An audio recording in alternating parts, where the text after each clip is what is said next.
సమీర ఫ్రెండ్తో ఫోన్లో మాట్లాడుతూ ఉండగా అనుకోకుండా దర్శన్ ఇంట్లోకి వచ్చేస్తాడు.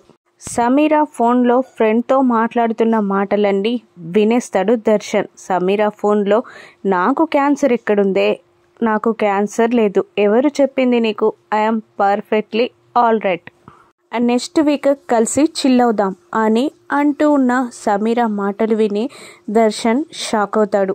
ఇక దర్శన్ రాకని గమనించిన సమీర ఫోన్ పెట్టేసి దర్శన్ని చూస్తూ భయంతో వణుకుతూ ఉంటుంది. ఇక వాళ్ళ అన్నయ్య కూడా షాక్ అవుతాడు. ఆ తర్వాత దర్శన్కి మత్తు మందిచ్చి బెడ్రూమ్లోకి తీసుకెళ్తుంది సమీర. ఈయనేంటి ఇంకా రాలేదు అని శరణ్య ఫోన్ చేస్తుంది దర్శన్కి. కానీ సమీర ఫోన్ లిఫ్ట్ చేస్తుంది. ఎవరు అని సమీర అడుగుతుండగా నువ్వెవరు అని శరణ్య అడుగుతూ ఉంటుంది.